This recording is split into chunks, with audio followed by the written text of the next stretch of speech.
नमस्कार दोस्तों, बहुत बहुत स्वागत है अंकु एजुकेशन सेंटर में। दोस्तों, आज हम लोग इस वीडियो में मैकेनिकल से रिलेटेड जो नट बोल्ट्स वगैरह आते हैं उससे रिलेटेड कुछ क्वेश्चंस जो इंटरव्यू में पूछे जाते हैं उसका डिस्कस करेंगे।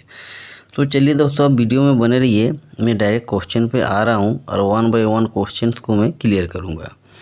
दोस्तों, आज का जो पहला क्वेश्चन है वो ये है कि what is fastener in mechanical.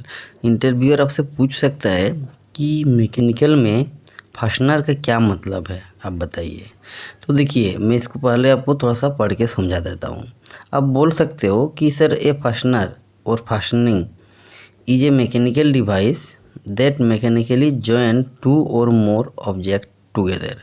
मतलब आप बोल सकते हो कि जो फास्टनर होता है वो एक मैकेनिकल डिवाइस है जो दो या दो से अधिक जो मैकेनिकल ऑब्जेक्ट्स होता है, मतलब जो मैकेनिकल आइटम होता है, मटेरियल होता है, उसको जॉइंट करने का काम आता है। जैसे आप बोल सकते हो कि बोल्ट्स, नट और बोल्ट से हम क्या करते हैं, कोई भी दो ऑब्जेक्ट को जॉइंट करते हैं। दूसरा स्क्रू भी आप बोल सकते हो। उसके बाद आपका रिवेट भी आता है कि दो प्लेट के बीच में रिवेट करके हम लोग दोनों को जोड़ देते हैं। चाबी सिस्टम भी होता है, दोनों को चाबी के सिस्टम से, की के सिस्टम से भी हम लोग जोड़ सकते हैं। ठीक है, इस तरह सब बोल सकते हो कि सर ये सब को हम लोग फास्टनर बोलते हैं। नेक्स्ट क्वेश्चन पूछ सकता है कि which type of bolt are use in lifting application. बोलेगा कि कोई भी मटेरियल को अगर उठाना है, लिफ्ट करना है, तो उस एप्लीकेशन के लिए किस टाइप का बोल्ट का यूज किया जाता है, ये पूछा जाता है। ज़्यादातर इस टाइप का क्वेश्चन अगर प्रोजेक्ट लाइन में आप जा रहे हैं तो आपसे पूछ सकता है। तो अब इसके आंसर बोलिए कि सर आई बोल्ट। ये देखिए पिक्चर में आपको दिख रहा है, ये जो आई बोल्ट है इसको हम लोग कोई भी जो लिफ्टिंग ऑब्जेक्ट रहता है, सामान रहता है, उसको उठाने के लिए हम लोग यूज करते हैं। फिर नेक्स्ट क्वेश्चन पूछ सकते हैं कि what is the meaning of bolt head marking 10.9। कह रहा कि एक बोल्ट है, उसका हेड में 10.9 लिखा हुआ, मार्किंग किया हुआ है, तो इसके क्या मतलब है, आपसे ये पूछ रहा है। तो देखिए, मैं आपको आज बता रहा हूँ कि जितने भी बोल्ट्स आते हैं उस बोल्ट के हेड में कुछ ना कुछ नंबर लिखा रहता है और उस नंबर से ही उस बोल्ट का जो स्ट्रेंथ होता है, ताकत होता है, वो पता चलता है। तो अगर एक बोल्ट में 10.9 लिखा है तो इसका मतलब है कि पहले का जो 10 है उस 10 को आप 100 से मल्टीप्लाई करिए, गुना करिए।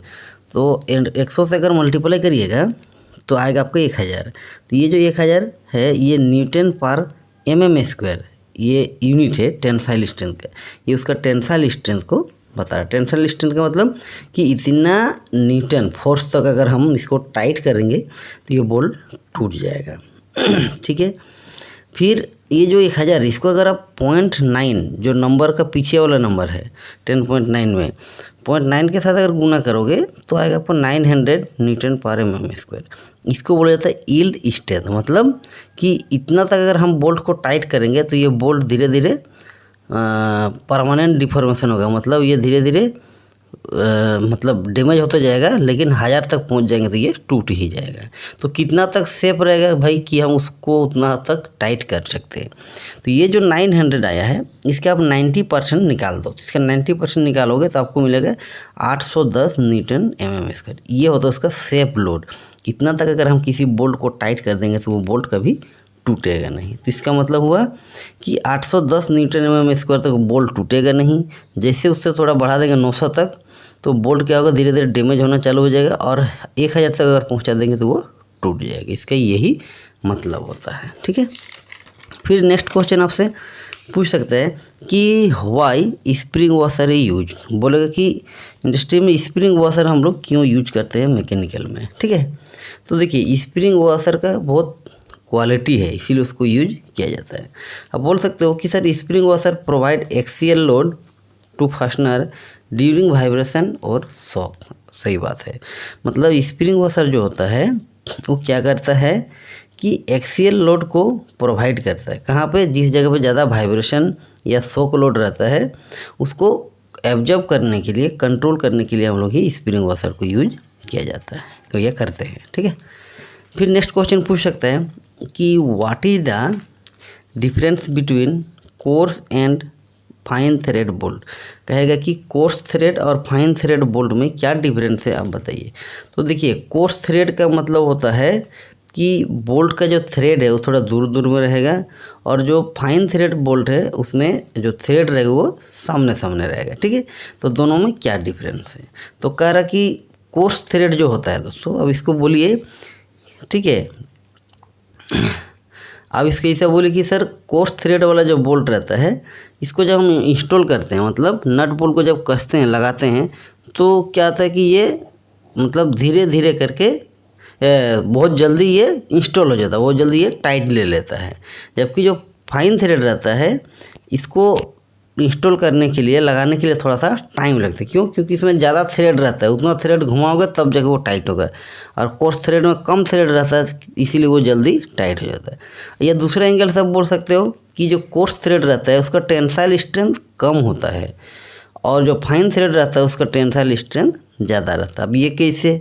देखिए जो कोर्स थ्रेड है उसमें जो थ्रेड रहता है वो दूर दूर में रहता है, ठीक है, तो उसका जो ताकत है वो कम हो जाता है, और जिसमें थ्रेड सामने सामने रहता है फाइन थ्रेड बोल्ट में उसका ताकत टेंसाइल स्ट्रेंथ ज़्यादा हो जाता है। यही उसका मीनिंग है। ठीक है, ये दोनों पिक्चर में आपको दिख रहा है।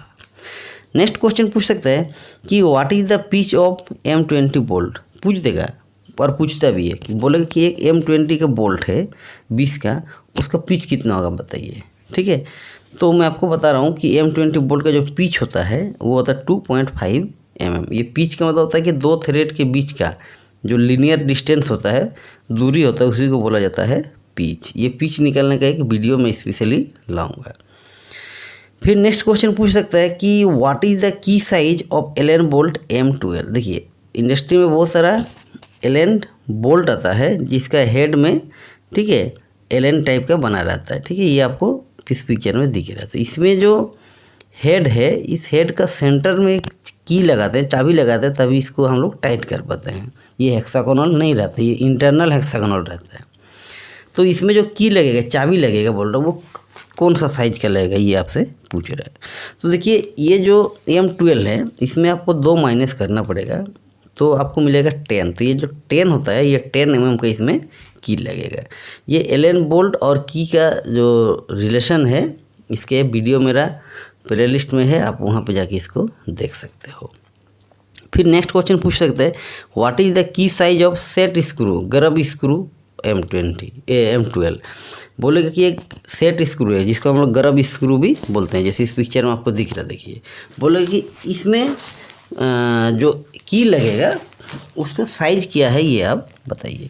तो देखिए जो एलन बोल्ट था M12 का उसमें 10 mm लगता था, लेकिन अगर कोई सेट स्क्रू है, गर्ब स्क्रू है M12 का मतलब 12 का, तो उसमें 10 नहीं लगेगा, उसमें सीधा उसका आधा हो जाएगा। मतलब अगर 12 का है तो उसका आधा 6 है, तो 6 mm होगा उसका मतलब की का साइज। ठीक है, फिर नेक्स्ट क्वेश्चन आपसे पूछ सकता है give 5 reason to loosening bolt. आपसे पूछेगा कि आप कोई 5 कारण बताइए जिसके कारण बोल्ट जो होता है लूज होता है।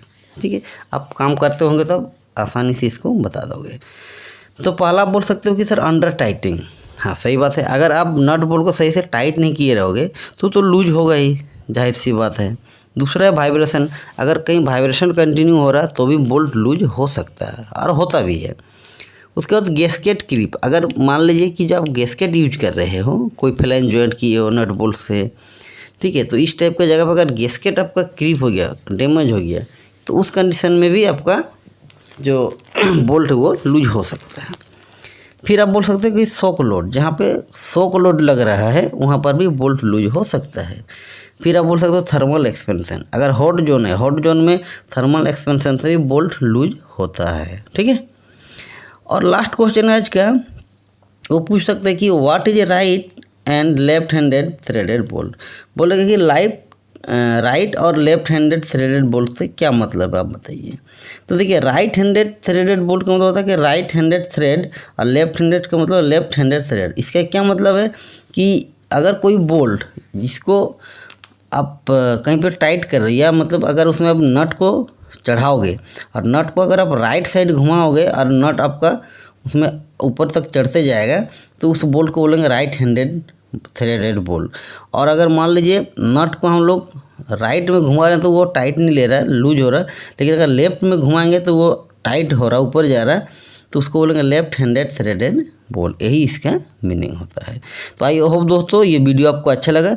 वीडियो अगर अच्छा लगा तो आप लोगों से एक रिक्वेस्ट है कि चैनल को आप सब्सक्राइब करके ऑल पे क्लिक कर दीजिएगा, ताकि इस टाइप का जो भी मैं वीडियो लाऊंगा उसका नोटिफिकेशन सबसे पहले आप तक पहुंच सके। धन्यवाद।